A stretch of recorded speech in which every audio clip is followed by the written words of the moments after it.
이타이 마타몬베 미국 오셔닉스 설립자님, 송화철 한국해양대학교 해양건축공학과 교수님, 이한석 한국해양대학교 교수님, 정현 오션스페이스 대표이사님께서 세션 기조연설과 함께 패널 토론을 이끌어 주시겠습니다. 큰 박수와 함께 네 분을 무대로 모시겠습니다. 고맙습니다. 우리 기조연설자분에 대해서 제가 소개를 다시금 올리자면요. 마타몬베 설립자님은 아프리카 짐바브웨 외교관 출신이시고 반기문 전 유엔 사무총장의 첫 번째 글로벌 보건 고문을 역임한 글로벌 전략 전문가이십니다. 유엔 해비타트 부산시와 함께 지속 가능한 해상도시 프로젝트를 추진하고 있는 해상도시 개발기업 오셔닉스를 설립해 주셨습니다. 오늘은 해상도시 해수면 상승에 맞선 화합을 주제로 발표를 해 주시겠습니다. 먼저 트랙 2 세션의 기조연설 듣도록 하겠습니다. Please welcome Itai Matamombe for her keynote speech with a big round of applause. 큰 박수와 함께 트랙 2의 기조연설자를 모시겠습니다. 여러분 박수 별로 안 컸습니다. 정말 큰 박수 보내주시기 바랍니다.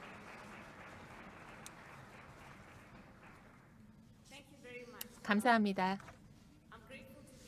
오늘 이 자리에 참석할 수 있어서 너무나 기쁩니다. 여러분께 해상도시 동영상을 먼저 보여드리면서 시작하도록 하겠습니다.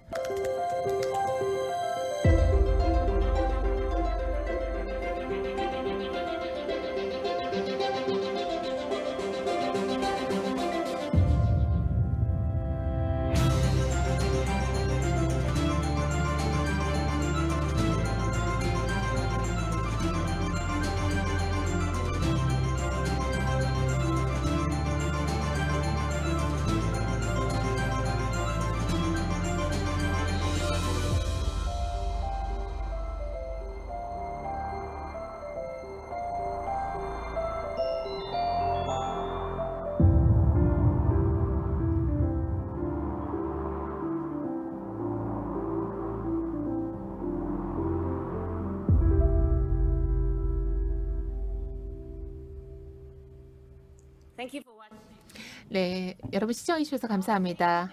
우리의 운명은 결국 사람에게 달려 있습니다. 그런데 사람의 운명이라는 것이 결국 바다의 운명과 불가분의 관계입니다. 이 지구를 지켜내기 위해서는 바다가 필요합니다. 하지만 바다가 위협을 받고 있습니다. 우리가 위협받고 있습니다.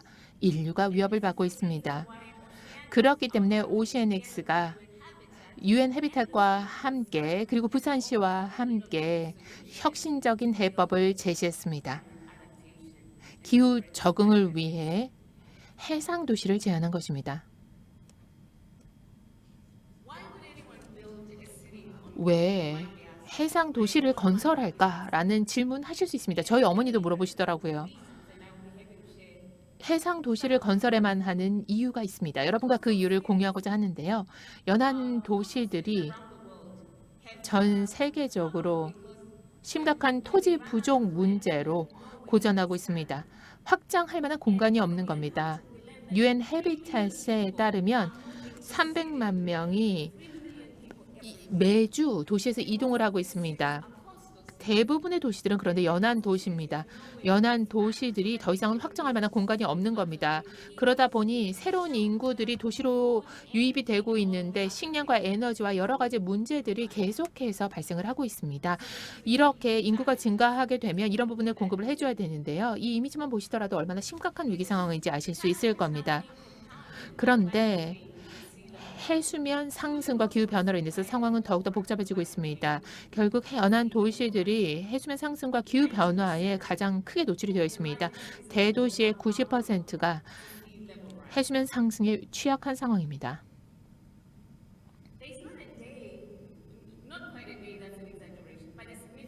그런데요,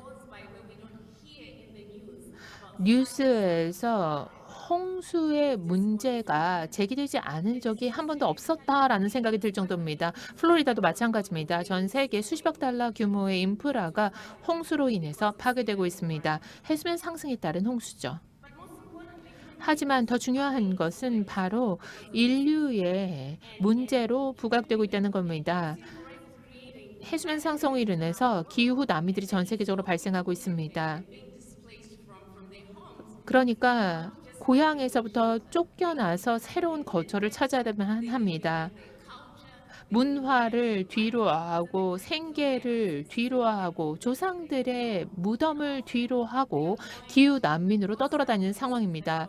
이들에게 적대적인 곳으로 가야만 하는 상황이 지속적으로 발생하고 있습니다. 연안 도시가 공간이 부족하면 많은 경우에는 매립을 통해서 새로운 공간을 확보하려고 합니다. 하지만 이것이 해양에는 너무나 치명적입니다. 매립은 결국 새로운 땅을 쓰레기를 바다에 투기함으로써 모든 것을 말살함으로써 공간을 확보한다라는 의미인 것입니다. 그런데 어디에 이 해양 폐물을 투기하느냐의 문제일 뿐인 간척 사업을 통해서 오히려 해수면 상승의 문제는 더 심각해질 뿐입니다. 간척은 시간이 굉장히 많이 걸리고 비용도 많이 들립니다. 그리고 지진까지도 유발할 수 있습니다. 그렇기 때문에 오시애닉스는 그리고 부산시와 UN 해비텟이 수상 도시를 기후 적응에 대한 해법으로 제시하는 것입니다. 이를 통해서 지속 가능한 연안 확장도 가능하다고 제안을 하는 것입니다. 이 화면을 통해서 보실 수가 있는데요. 도시가 해수면 상승에 대응할 수 있게 됩니다. 그리고 해저면에 고정이 되어 있기 때문에 떠내려가지 않습니다. 그리고 그 상단에 건물을 짓습니다. 수상 도시는 이런 형태가 될 것입니다. 새로운 땅을 만들어내는 것입니다. 연안 도시가 확장할 수 있는 지속 가능한 방식으로 해안까지 확장을 할 수 있는 도시를 제안하는 것입니다. 간척을 통해서는 해수면 상승을 막을 수가 없습니다. 많은 국가들이 이제는 간척을 금지하고 있습니다. 중국도 마찬가지입니다. 홍콩도 간척을 반대하는 시위가 발생하기도 했습니다. 왜냐하면 이것이 새로운 땅을 확장을 위한 확보하는 지속 가능한 방법이 되지 않기 때문입니다. 그런데 문제는 기술만이 아닙니다. 기술적인 관점에서의 수상도시 건설만이 관건이 아니라 이러한 접근 방식을 통해서 인류가 함께 살아갈 수 있는 새로운 공동체를 어떻게 규정하느냐의 문제로까지 귀결될 수가 있습니다. 지속가능 전문성과 예술가들이 그리고 지역 사회가 어떻게 하면 함께 살아갈 수 있을까를 고민하는 결과물입니다. 생산적이면서 새로운 도시를 만들어내는데 우리의 이웃이 누구인지를 제대로 알 수 있는 공동체를 만들어보고자 합니다. 고립된 상태로 살아가는 도시가 아니라요. 네, 하단에서 보면 이런 모습이 될 텐데요. 자연과 조화를 이루는 삶을 배우는 겁니다. 바다와 조화를 이루는 삶을 배우는 것이죠. 바다에 거주하면서 바다와 더 가까이 다가가면서 어떻게 함께 살아가는지를 배우는 것이죠. 우리가 산호초도 하단에 키울 수가 있고요. 바이오록 기술을 이용해서 해양 생태계를 재생할 수 있게 됩니다. 3D 오션 파밍도 채용하게 되고요. 다양한 조치들을 통해서 해양 생태계 재생에 기여하게 됩니다. 바다 생태계를 파괴하는 것이 아닙니다. 그런데요, 이 혁신을 더 확장할 수 있다는 것이 정말 큰 강점입니다. 굉장히 작은 오시애닉스 도시의 단위입니다. 네이버후드라고 저희가 부르는데요. 2헥타르 정도의 규모입니다. 최대 300명까지 거주를 할 수가 있습니다. 그런데 6개를 모으면 하나의 마을이 됩니다. 이 마을을 모으면 6개 모으면 10만 명이 거주할 수 있는 도시가 되는 겁니다. 그런데 수상 도시의 경우는 재구성이 가능합니다. 해저에 고정을 하는 형태이기 때문에 학교가 될 수도 있고 병원이 될 수도 있고 그런데 이런 장소가 더 이상 필요하지 않다. 그럼 도시 자체에 플러그를 빼고 일부를 다른 지역으로 옮길 수가 있습니다. 살아있는 도시로서 시민들의 필요에 귀를 기울이고 대응할 수가 있는 겁니다. 사실 건물은 한번 건설하고 나면 바꿀 수가 없잖아요.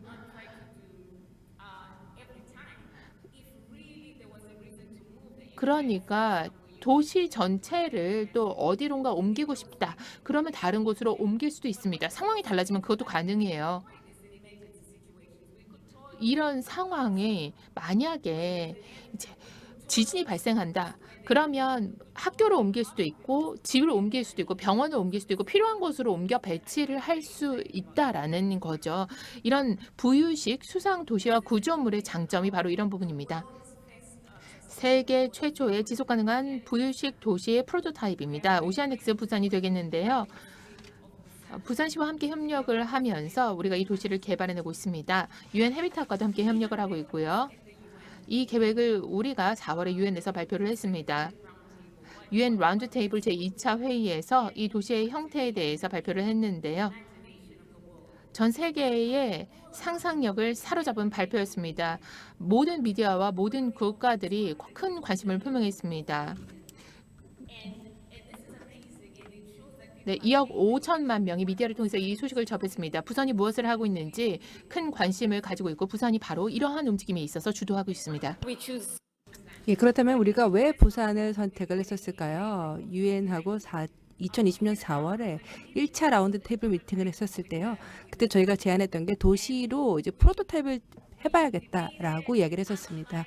그래서 이제 많은 이야기들 나눴었고 10개 도시를 분석을 해봤는데요.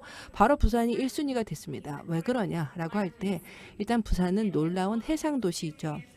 많은 경험을 가지고 있고요. 또한 해양공학과 관련된 우수한 스킬과 또 건축을 가지고 있습니다. 이것이 우리에게 참 도움이 되겠다라고 생각을 했고요. 그리고 두 번째는 이 부유식 구조물을 만든다라고 하는 것은 사실 처음 나온 아이디어가 아니죠. 이미 많이 생각을 했었고 현실화가 된 것입니다. 하지만 이것을 정말로 구현을 하기 위해서는 이것을 주창해 주시는 정치적 리더십이 필요한데요. 그런 점에서 봤을 때 박 시장님께서 우리에게 너무나 훌륭한 챔피언이 돼주겠다라는 확신이 들었습니다. 비단 부산뿐 아니라 전 세계를 위해서도 이러한 해상 도시를 만드는 데 있어서 박 시장님의 정치적 지도력이 정말 큰 도움이 될 거다라고 생각을 했습니다. 또 우리가 하는 것은 사람을 위한 것이죠. 그런데 한국 같은 경우에는 보게 되면은요, 산업을 발전을 시켰고 또한 산업을 전 세계적 산업을 주도해 나가는 그런 놀라운 개발 경험을 가지고 있습니다. 그래서 유엔의 리더십 하에서 저희가 보니까 한국이 정말 적임자이겠다. 특히 이제 부산이 이러한 해상 도시를 구축하는 데 정말 적임자다라는 생각을 하게 되어서 선정이 되게 되었습니다. 여기 보시게 되면은 이번 이 해상 도시에 몇 가지 개념들이 나와 있습니다. 일단은 부산의 그 도시를 그대로 잘 반영하고자 하고 있고요. 또한 지속 가능성과 그리고 커뮤니티의 재생, 해비텟의 재생을 굉장히 중시 여깁니다. 뿐만 아니라 이 육각형 모양으로 해가지고요. 이게 이제 그 벌집에서 따온 그런 모양입니다. 그러니까 자연에서 착안한 다양한 디자인들이 활용이 될 것입니다. 또한 우리의 시스템은요, 제로 웨이스트의 클로즈드 룹 시스템입니다. 그 말은 뭐냐면은 바다로 버려지는 게 하나도 없다라는 겁니다. 예를 들어서 어떤 물을 사용을 한다라고 하게 되면은요, 이 물을 사용을 해가지고 일단 우리가 1차적으로 쓰고 그런 다음에 이것을 정원에다 뿌립니다. 그럼 이 정원에서는요, 식량을 생산을 합니다. 이렇게 해서 자체 순환형의 어떤 그런 시스템을 만들어 나가는 것입니다. 그리고 어떻게 보자면 이게 정말 아름다운 삶의 방식이라고 생각이 드는데요. 지역사회가 함께 공유해 나가는 그런 공유의 정신을 보여주는 겁니다. 서로가 서로를 돌보고 또한 자연을 돌보는 그러한 정신의 살아 숨쉬는 그런 커뮤니티라고 할 수 있습니다. 저희 플랫폼은요, 굉장히 다목적으로 활용이 되게 되는데요. 그래서 이 플랫폼 하에서 이 플랫폼 설계를 어떻게 하느냐에 따라서 다양한 목적으로 구현이 되고요. 지금 보여드렸던 거는 부산에 맞게 만든 겁니다. 또 그뿐만 아니라 이 블루테크와 관련된 다양한 연구들도 이루어지게 될 것이고요. 이 해상 도시에서 사람들이 실제 거주하게 될 것입니다. 뿐만 아니라 사람들이 방문을 할 수도 있겠습니다. 예, 해상 도시에 단기간으로 숙박을 하면서 방문을 하고 이곳에서 다양한 경험들을 해보고 해상 도시를 전 세계에 알리는 그런 역할도 하실 겁니다. 자, 여기 보시게 되면은 이 해상 도시의 조감도가 나와 있습니다. 그냥 보통 도시랑 비슷하죠. 엄마랑 애들이 있고 애들이 서로 놀고 또 정원도 있고 그렇습니다. 아름다운 사람들이 도시 골목을 거닐고 있는데요. 여기 보시면은 건축 같은 경우에도 부산과 한국의 요소를 담았습니다. 자, 그리고 이게 이제 실제로 성장을 하고 확장을 하게 되었을 때 이런 모습을 갖게 될 텐데요. 바로 이러한 해상 도시에 있어서의 주축이 지금 부산이고 한국입니다. 한국이 앞장서고 있다라는 것이며, 물론 부산이 지금 주도하고 있지만 이것은 글로벌 파트너십하에서 이루어지고 있는 프로젝트이고, 저희 팀은 전 세계 곳곳에 포진해 있습니다. 유럽과 미국과 아프리카, 한국과 아시아와 많은 곳에 포진을 해서 실제 이런 프로젝트들을 추진을 하고 있습니다. 또한 이 프로젝트들을 보시게 되면요, 기술의 위력을 볼 수가 있습니다. 기술이 얼마나 많은 것들을 달성할 수 있는지 보여주는 것이죠. 이 기술을 저희가 중동에도 적용을 하려고 합니다. 중동의 해상 도시가 구축이 되면 이런 모습이 될 것이고요. 아프리카에 구현되면 이런 모습이 될 겁니다. 그다음 이거는 유럽의 모습입니다. 보시게 되면은요, 겨울에도 해상 도시 문제 없습니다. 뿐만 아니라 다른 이제 아시아 그리고 태평양의 섬 국가들 같은 경우에도 굉장히 중요하죠. 왜냐하면은 이들 국가들은 실제 생존의 위협을 당하고 있고, 그렇기 때문에 이들에게 해상 도시의 어떤 인프라를 제공을 해준다라고 할 때 이들의 삶을 크게 바꿔놓을 수가 있습니다. 뿐만 아니라 이제 결론을 말씀드리기에 앞서서요, 한 가지 더 말씀을 드리고 싶은 것이 있는데요. 인류의 수상 거주는 이제 불가피하고 화급한 사안이다라고 말씀을 드리고 싶습니다. 예. 사람들이 이제 뭐 화성에 가겠다, 화성에서 이제 살아보겠다라는 그러한 다양한 이야기들을 하죠. 이러한 실험들에 대해서도 성공하기를 기원합니다. 하지만 해양은요, 사실은 전 세계 지구의 3분의 2 이상을 차지합니다. 그러니까 우리에게는 해양이라고 하는 이미 방대한 거주지가 있습니다. 해양은요, 우리의 의식주를 다 챙겨줄 수가 있고요. 또한 우리의 이동과 모든 것에 있어서 이러한 니즈들을 충족을 해줄 수가 있습니다. 그렇기 때문에 이제 인류는 수상, 해양으로 나아갈 필요가 있다라는 것이고요. 그런 면에서 봤을 때 저희가 부산을 통해서 지속 가능한 방식으로 이러한 인류의 수상 거주를 구현할 수 있는 좋은 선례를 만들고, 이것이 정말 가능하다라는 것을 보여주기 위한 것입니다. 이거는 그냥 멋진 조감도를 만들어내는 것이 아니고, 인류가 어떻게 함께 협력을 해서 이러한 꿈을 구현할 것일까의 문제입니다. 물론 쉽지 않은 일이죠. 하지만 기술이 있기 때문에 또 그 어느 때보다도 지금 가능성이 있다고 생각이 들고, 뿐만 아니라 지금 우리가 갖고 있는 이 파트너십과 연대, 특히 해양을 둘러싼 우리가 갖고 있는 강한 연대를 생각을 할 때 한국과 부산이 세계를 위해서 이 놀라운 작업을 해줄 수 있을 것이라고 생각합니다. 네, 놀라운 기조 연설 감사합니다. 두 번째 트랙에 대한 해안을 공유해 주셨습니다. 타이 마타몬베 설립자님께 큰 박수를 부탁드립니다. 고맙습니다. 더 들어보고 싶은 그런 기조 강연이었죠. 그래서 기조 연설자분과 함께 우리 패널분들 모시고 곧바로 패널 토론 이어가도록 하겠습니다. 이번 세션은 송화철 한국해양대학교 해양건축공학과 교수님께서 사회자로 이끌어 주실 텐데요. 우리 교수님께서는 연세대학교 건축공학과 독일 슈투트가르트 대학교에서 수학하시고 플로팅 구조물과 초고층 건물 구조 해석 전문가이십니다.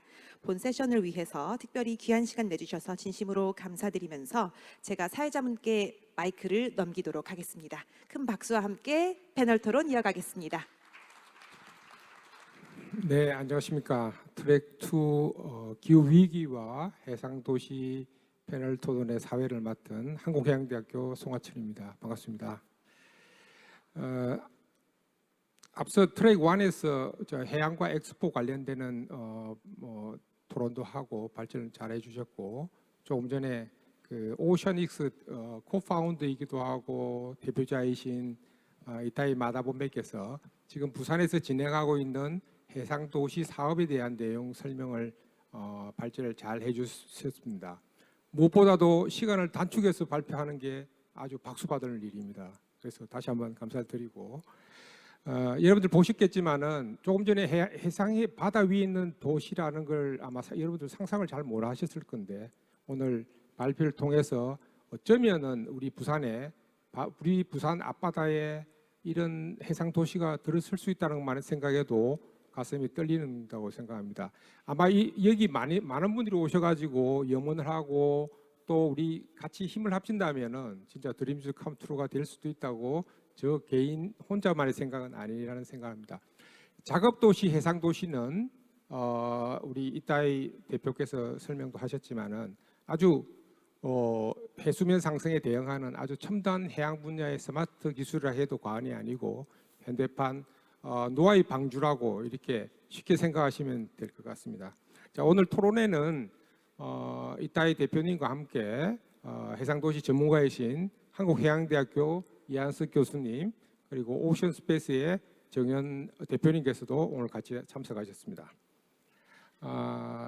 오늘 이제 토론 시간이 많지 않기 때문에 토론을 진행하도록 하겠습니다. 토론은 이한석 교수님, 정현 대표님 께서 조금 전에 발표하신 부산 해상도시의 프로토타입에 대한 내용에 대해서 한 7분, 8분 정도 이렇게 코멘트와 향후 추진 방향에 대한 좋은 의견을 주시면 감사를 드리겠습니다. 그리고 마지막에 시간이 허락한다면은 우리 이타이 마담본배 대표님께서 파이널 코멘트를 하시고 마지막으로 제가 마치는 마무리를 하는 순서로 토론회를 진행하도록 하겠습니다. 자, 먼저 이제 마이크를 우리 이한석 교수님에게 넘기도록 하겠습니다. 반갑습니다. 이 플로팅 건축물, 플로팅 도시에 대해서 연구를 한 거는 벌써 한참 되죠. 10년이 훨씬 넘었을 겁니다.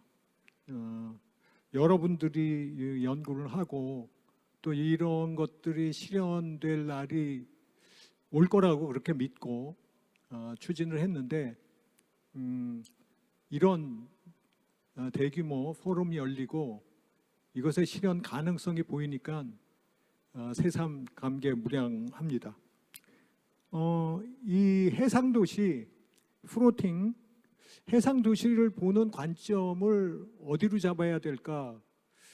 포럼을 앞두고 어떤 이야기가 중요할까 하는 것들을 생각을 해봤는데요. 저는 기존의 연안도시, 우리가 살고 있는 부산도 연안도시죠. 뭐 해안도시라고도 말할 수 있습니다. 어쨌든 바다를 끼고 있는 이런 기존의 연안도시를 배경으로 해서 이 해상 플로팅 도시를 우리가 이제 바라봐야 된다고 저는 그렇게 생각을 합니다.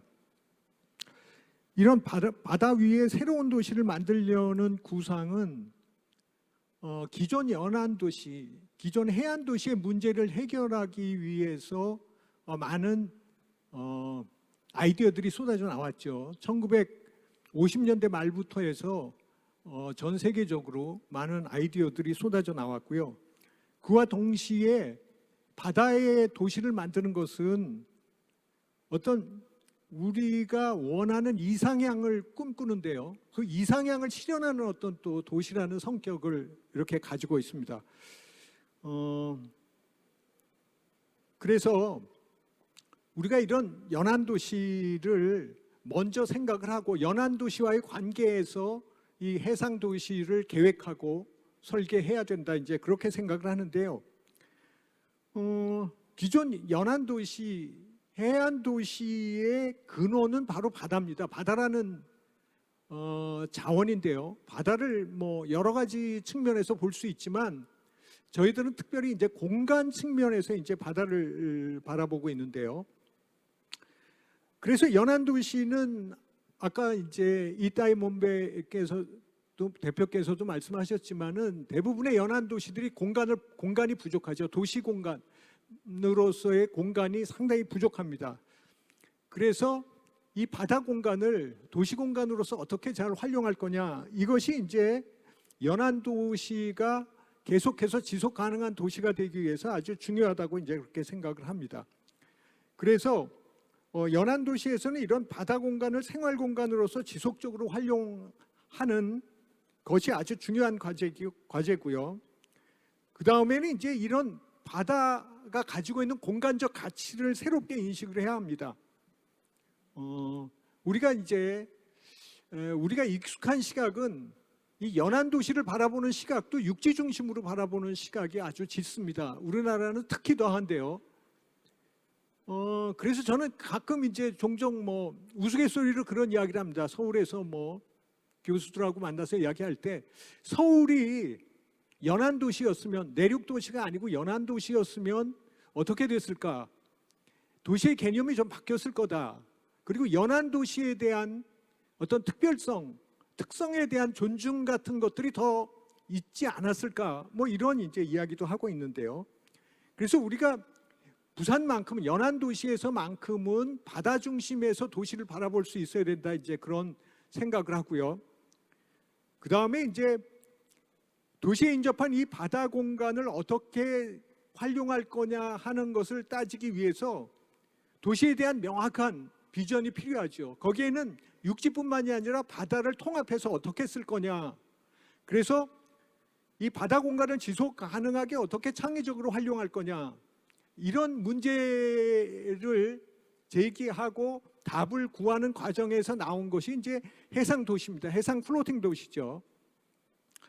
이런 해상 도시, 플로팅 도시는 기술적인 어떤 특성뿐만이 아니라 바다에 둘러싸여 있다는 것 때문에 생활 환경이라든지 이런 여러 가지 측면에서 아주 독특한 특성을 좀 가지고 있습니다. 이런 그 바다 위의 도시가 가지고 있는 사람의 삶에 미치는 어떤 특별한 의미 같은 것, 뭐 심리적으로도 그렇고요, 생활적인 관점에서도 그렇고, 경제적인 관점에서도 그렇고요, 이런 특성들을 우리가 잘 고려를 해서 이런 해상 플로팅 도시를 이제 조성을 해야 되겠다 이제 그런 생각을 하고요. 특히 이제 해상 플로팅 도시 같은 경우에는 지속 가능한 도시로 만들 수 있는 가능성이 아주 크죠. 바다에서 얻을 수 있는 다양한 재생에너지, 친환경 에너지를 사용하고요. 그 다음에 이제 바다 도시만큼 우리나라 같이 산지가 많은 육지의 도시의 어떤 그만한 도시 규모를 짓기 위해서는 육지의 파괴가 뭐 숲의 파괴라든지 산림의 파괴가 반드시 일어나는데 그런 것들도 이제 줄여줄 수 있고요. 그 다음에 아까 그 오션익스 부산의 도면에서도 여러분들 그림에서도 봤지만 플로팅 시티 같은 경우는 이제 그 유닛들을 조합을 해서 만들죠. 그래서 이런 유닛을 조합해서 만드는 특히 이제 플로팅 도시 같은 경우에는 어떤 유닛이 낡아지거나 오래되면 그것을 교체해서 우리가 도시의 어떤 수명이라든지 이런 것들을 늘릴 수도 있고요. 이런 여러 가지 측면에서 해상 플로팅 도시는 우리 연안 도시, 특히 부산 같은 연안 도시가 창의적으로 바다 공간을 새롭게 활용을 해서 우리의 기존 도시 환경을 개선하고 새로운 도시를 만드는데 적극적으로 이제 우리가 시도할 수 있는 좋은 아이디어라고 그렇게 생각을 하고요. 오션익스 부산 같은 지금 안이 나왔죠. 그래서 지난 4월에 올해 4월에 유엔에서 이제 발표를 했는데 실질적으로 저는 오션익스 부산 프로젝트가 부산에서 이제 성공하려면은 저는 이제 세 가지가 중요하다고 말씀을 드리고 싶습니다. 첫 번째는 적정한 입지를 선정하는 겁니다. 플로팅 도시이기 때문에 기존 연안 도시와의 관계를 고려를 해서 그리고 바다가 가지고 있는 다양한 물리적인 특성이라든지 기후적인 조건 이런 것들을 고려해서 적절한 입지를 선정하는 거죠. 근데 이 적절한 입지를 선정하는 게 그렇게 쉬운 게 아닙니다. 그냥 의사결정권자가 여기다 해서 만들 수 있는 그런 도시가 아니라는 거죠. 플로팅 해상 도시는. 그래서 적정 입지 선정에 대한 어떤 연구가 돼야 된다 하는 거고요. 두 번째는 사회적인 합의가 필요합니다. 시민들, 그다음에 국민들이 이런 플로팅 도시에 대한 어떤 인식이 높아지고 이것이 꼭 필요하고 해야 될 때가 왔구나 하는 사회적인 합의가 이루어져야 되고요. 그다음에 세 번째는 이것이 실질적으로 이루어질 수 있는 법제도 정비가 우선 마련이 돼야 된다 이렇게 생각을 합니다. 예, 저는 이상으로 말씀드리겠습니다. 네, 이한숙 교수님 토론 내용 감사히 잘 들었습니다. 실제적으로 우리 지구 70%가 이제 바다니까 그래서 해양 공간 활용이라든지 내용이 그동안에 조금 등하시되었다면 아마 이번 기회를 통해서 해양 공간 활용에 대한 이야기가 많이 나오고 특히 조금 전에 지적하신 해상 도시를 위한 입지 선정 문제, 사회적 합의, 해양 공간은 공공재라는 말을 저는 말했습니다. 공공재이기 때문에 어떻게 활용하는지에 대한 사회적 합의가 정말 중요하다고 생각하고, 마지막으로는 우리 조 장관님 지금 안 계시는데 어쩌면 조 장관님한테 부탁드려야 될 법제도 관련된 내용이 있습니다. 그래서 그런 내용들을 잘 다듬어서 해상도시가 잘 거슬될 수 있도록 우리 전문가들의 많은 도움이 필요하다고 생각합니다. 자, 그럼 정현 대표님 준비. 네, 안녕하세요. 오션스페이스의 정현입니다. 저는 오늘 그 오션익스에서 지금 현재 계획 중에 있는 플로팅 시설하고 그 대단히 유사한 시설이 지금 서울에 지금 지어져 있는데요. 그게 이제 세빛섬입니다. 그래서 한강의 세빛섬이 현재 한 10년 이상 운영을 하고 있습니다. 그래서 세빛섬은 이게 이 강에 설치된 플로팅 시설이지만 이 부산 지금 오션익스에서 계획 중인 플로팅 시설이 지금 부산 북항에 계획 중인데, 그 부산 북항의 환경도 사실 지형에 둘러싸여 있기 때문에 이 세빛섬하고도 어느 정도 비교가 될 수 있다고 생각을 합니다.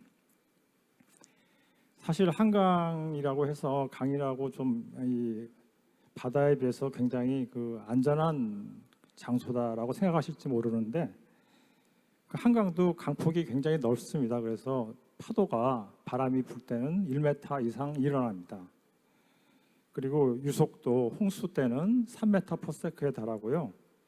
또 평상시와 홍수 때 수위 차가 워낙 커갖고 상당히 어떻게 보면은 북한보다도 상당히 어려운 환경이다, 그렇게 생각할 수가 있습니다. 저희 회사 오션스페이스가 이 세빛섬 설계할 때 참여를 했습니다. 이 세빛섬을 잘 모르시는 분들도 계실 텐데, 이 서울에 반포대교가 있습니다. 반포대교 남단에 있고 2011년에 완공이 됐습니다. 그리고 공사비는 당시에 740억 원 정도가 들었습니다. 그 세빛섬은 이 부유체가 이 철제로 되어 있습니다. 부유체는 콘크리트로 만들 수도 있고 철제로 할 수도 있는데 이 강의 특성상 철제로 했고요.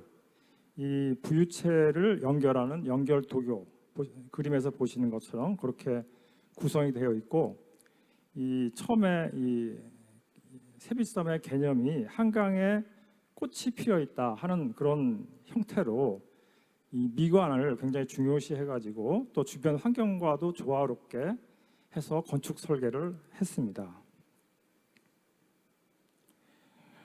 이건 평면도인데요. 평면도에 보시면 이 섬이 3개 있는 게 보이시죠? 그래서 1섬, 2섬, 3섬 이렇게 3개가 있는데, 그 1섬이 제일 큽니다. 1섬이 아래에 있는 아일랜드 비스타라는 이름의 섬인데 바닥 면적이 4,700제곱미터입니다. 그리고 높이는 3층 규모로 지어졌고요. 25m 정도입니다. 그리고 내부에는 이 회의장으로 쓸 수 있는 다목적 홀이 있고 식당, 소매점 등이 있습니다. 그 다음에 오른쪽에 보이는 그 제2섬, 반포대교 쪽에 가까운 제2섬이 있는데 이 아일랜드 비바라고 하는데 바닥 면적이 3,300제곱미터고요. 역시 지상 3층 규모입니다. 그리고 그래서 높이는 한 20m 되고요. 안에는 문화 체험존, 카페, 바 등이 들어가 있습니다. 제3섬, 가장 강 중앙 쪽에 나가 있는 제일 작은 섬인데요. 3섬의 이름은 아일랜드 테라라고 하는데 바닥 면적이 1,200제곱미터고요. 이거는 이제 2층 규모입니다. 2층 규모로 높이가 12m고 안에는 레저 시설, 클럽하우스 등이 들어가 있습니다. 그래서 3개 섬의 전체 면적을 합하면 이 연결 도교 면적과 합해서 한 10,000제곱미터 정도 됩니다.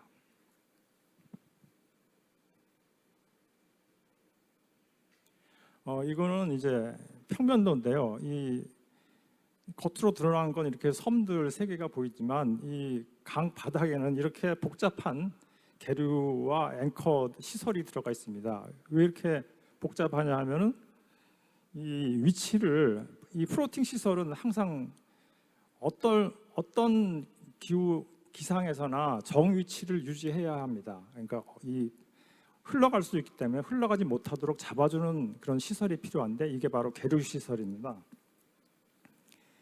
그래서 한강도 평상시에는 갑자기 바람이 굉장히 세게 불 수가 있고요. 그래서 3층 아까 말씀드린 것처럼 3층 건물이니까 굉장히 바람이 불면 이 옆으로 밀리게 됩니다. 섬들이 밀리게 되는데 그때 그런 걸 이제 잡아줘야 되고요. 또 상류에 비가 많이 내리면 이 홍수가 돼서 그 수위가 굉장히 높아지면은 이 강폭도 넓어지고 유속도 굉장히 강해집니다. 그때 이제 이런 플로팅 시설이 떠내려가면 안 되니까 그걸 이제 이렇게 복잡한 시설로 잡아줘야 됩니다.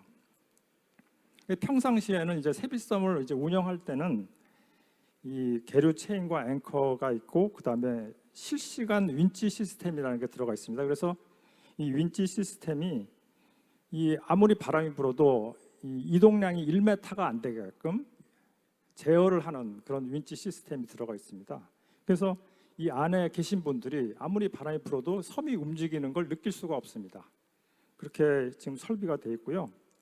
그다음에 홍수가 발생했을 때는 윈치 시스템을 풀어주게 됩니다. 그리고 이 계류 체인과 앵커로만 이거 위치를 고정시키게 되는데 그 아무리 홍수가 크게 나더라도 절대로 이 부유체가 하류로 떠내려가서 잘못하면 다리를 교각을 칠 수도 있는데 그런 일이 발생하지 않도록 3중의 안전장치를 둬서 설계를 했습니다.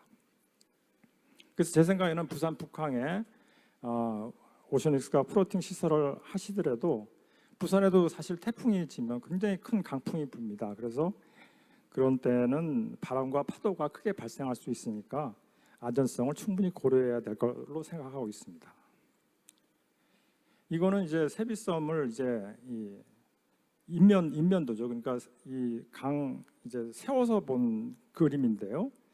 이 아래 파란 거는 이제 평상시 때 수위고 이 위에 빨간 게 이제 홍수가 났을 때의 수위입니다. 그래서 이 평상시 때는 이렇게 수심이 낮지만 홍수 때는 이렇게 이 높아져서 이 보시면은 이 홍수 때는 섬이 한 9m를 이동합니다. 수평 방향으로 한 9m를 이동하는데 그럴 때는 옆에 섬들이 있으니까 서로 충돌하면 안 되겠죠. 그래서 이런 충돌이 발생하지 않게끔 저희들이 충분한 안전거리를 확보하도록 했습니다. 그래서 만약에 북항에 설치되는 부유체들도 만약에 많이 설치된다면 섬들 간의 그런 간섭 문제 그런 걸 잘 고려를 하셔야 될 것 같아요. 그래서 이 한강의 수상 복합 문화 공간이라고 할 수 있는 세빛섬은 이 서울 시민의 문화생활 공간인 동시에 한강의 랜드마크가 이렇게 되고 있습니다. 그래서 도심 속 시민의 휴식처가 되고 있는데요. 이 현재 보시면은 이제 뭐 요즘 쇼핑몰이 많이 늘어나고 있는데 그런 젊은이들이나 이런 시민들이 쇼핑과 외식 문화를 즐기는 그런 몰링족이 굉장히 늘어나면서 휴일이면 그런 대형 복합 쇼핑몰을 많이 찾고 있습니다. 그래서 세빛섬도 비록 소규모지만 많이 찾고 계신데 세빛섬의 장점은 그런 복합 쇼핑몰에 비해서 이런 건물 안에 들어있는 복합 쇼핑몰은 닫힌 공간이잖아요. 그런데 이런 세빛섬 같은 경우는 열린 공간입니다. 그래서 자연과 같이 할 수 있는 공간이죠. 그래서 훨씬 시민들에게 인기가 좋습니다. 이거는 이제 밤에 야경인데요. 이 부산 북항에 플로팅 시설이 들어오면 이런 야경도 미관을 생각하셔갖고 상징성과 랜드마크적 개념을 지니면서 그런 시민들한테 열린 공간을 제공해야 될 것 같습니다. 그래서 북항에도 이 랜드마크적인 그런 해상 부유식 시설이 들어서면 좋겠고요. 또 그 요트 마리나도 사실 굉장히 좀 대규모로 들어왔으면 좋겠어요. 그래서 이런 시설들이 부산 시민뿐만 아니라 부산을 찾는 관광객들에게 편익을 제공하는 공공시설로서 역할을 충분히 하면 좋겠습니다. 네, 토론 마치겠습니다. 감사합니다. 네, 우리 정현 대표님 말씀 감사드립니다. 제가 해상도시 처음 이야기할 때 아마도 뭐 이게 꿈이 이루어집니다 했는데 보통 강연 가면은 건물이 어떻게 바다 위나 물 위에 떠 있을 수 있는지에 대해서 되게 궁금해 하십니다. 근데 오늘 아마도 여기 오신 분들이 조선 해양 분야에 많이 계셔서 그래서 배는 어떻게 뜨냐 하면 조금 이해를 하시고 그래서 관련해서 오늘 정현 대표님이 플로팅 건축물, 플로팅 도시가 기술적으로도 충분히 가능하다는 그리고 실제적으로 우리 한강에 세비섬이 지어져 있고 그래서 전혀 문제 없이 안전하게 건물로서 기능을 발휘한다는 것을 여러분들한테 잘 설명을 해주신 것 같습니다. 무엇보다도 해상 도시 개념할 때는 안전이 제일 중요한 거기 때문에 그 안전 문제는 결국은 기술자들이 다 해결할 수 있다고 저는 생각을 합니다. 시간이 다행히 두 분께서 잘 조정을 해주셔서 조금 남아서 우리 이따이 바다문배 대표님이 파이널 코멘트 혹시 있으시면은 코멘트 해주시면 감사하겠습니다. 감사합니다. 아프리카 사람으로서 사실 어르신들께서 굉장히 전문가들께서 중요한 말씀을 해주셨기 때문에 제가 말씀을 드리기가 부끄럽다는 생각이 들 정도입니다. 그리고 이 두 분이 계신 자리에서 제가 기조 강연을 했다는 것 자체가 참 부끄럽다는 생각이 듭니다. 오션엑스라는 회사를 세우기 전에 그리고 부산과 계약을 하기 전에 두 분께서 작성하신 논문을 저희가 번역을 했습니다. 이 교수님, 성 교수님, 송 교수님 논문을 굉장히 오랜 기간 동안 저희가 그 연구 결과에 집대성된 논문들을 번역해서 보면서 여러분의 꿈을 함께 실현해 나가자고 생각을 했었는데요. 그런데 우리 회사가 여러분과 한 팀이 돼서 이런 꿈을 실현 나갈 수 있어서 너무나 기쁩니다. 그래서 마지막으로 한국은 이 오션엑스 부산이 세워지기에 완벽한 곳이다라는 말씀을 꼭 드려야 되겠다라는 생각이 듭니다. 저희가 사실 이 두 분의 연구 결과에 대해서 저희가 공부를 하면서는 부산에서 이 프로젝트를 진행할 것이라고는 생각을 하지 못했습니다. 그런데 또 정현 대표님께서는 실제로 이런 부분에 있어서 개척자 역할을 하신 분이 아니십니까? 전 세계의 많은 분들의 존경의 마음을 제가 대신 표현하고 싶습니다. 사실 그런데 본인의 나라 한국에서는 사실 이런 부분에 대해서 제대로 주의를 못했을 수도 있겠다라는 생각이 듭니다. 그래서 제가 부산에서 이 프로젝트를 진행할 수 있는 것이 저에게 너무나 큰 영광이고 저희에게 정말 훌륭한 멘토가 되어주셨고 저희가 필요한 기초를 다 놔주셨고 이 꿈이 실현될 수 있도록 해주셔서 감사의 말씀을 드리고 싶습니다. 다시 한번 진심으로 감사의 말씀을 드리고 네, 아프리카에서 제가 배우기로는 전문가 앞에서는 함부로 입을 떼는 게 아니라고 말씀을 드려서 그냥 감사의 말씀을 드리고 싶습니다. 감사합니다.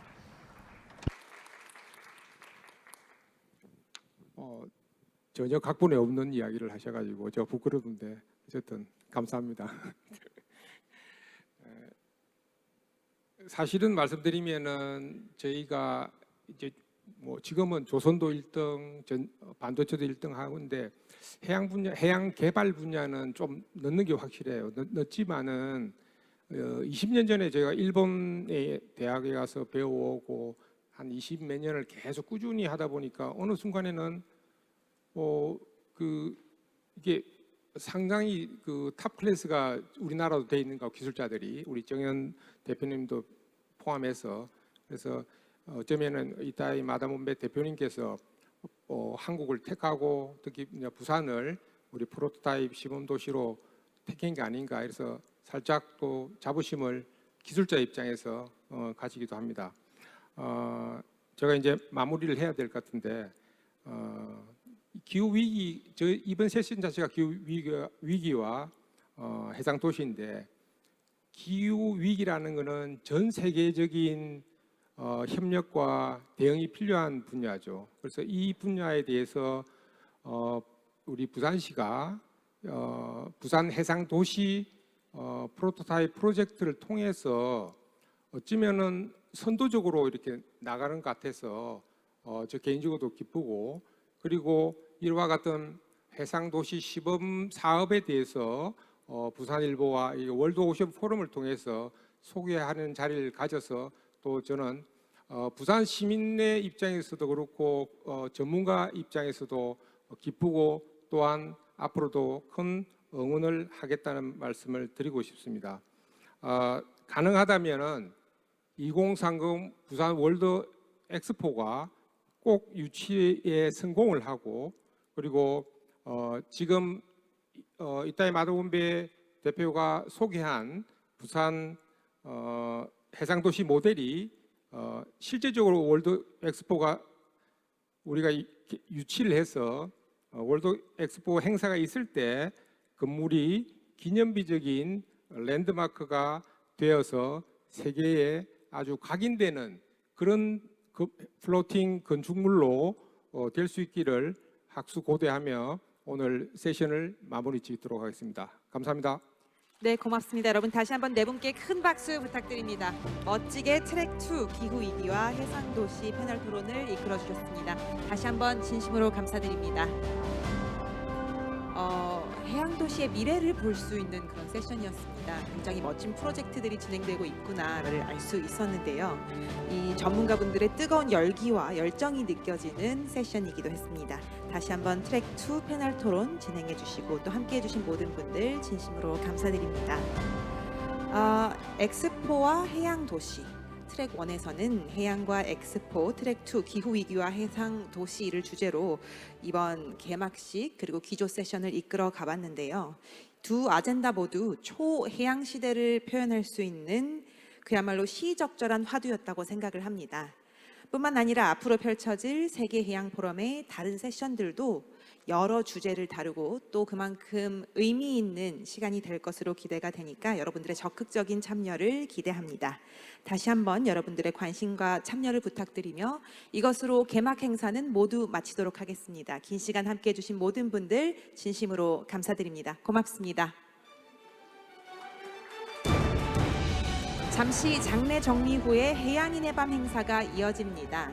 해양인의 밤 행사는 현장에 계신 참석자분들께 6시부터 시작됨을 알려드리고요. 장례 정리 후에 초청받으신 내빈분들, 또 붉은색, 노란색 명찰끈 착용하신 분들께서 6시에 시작되는 자리 참석해 주시면 되는데요. 그 전에는 VIP 대기실 펄룸에서 네트워킹 리셉션이 준비되어 있습니다. 6시까지 VIP 대기실 펄룸에서 네트워킹 시간을 가지신 후에 다시 이곳 행사장으로 돌아와 주시면 되겠습니다. 잠시 후 6시부터 대한민국 해양인의 밤 행사가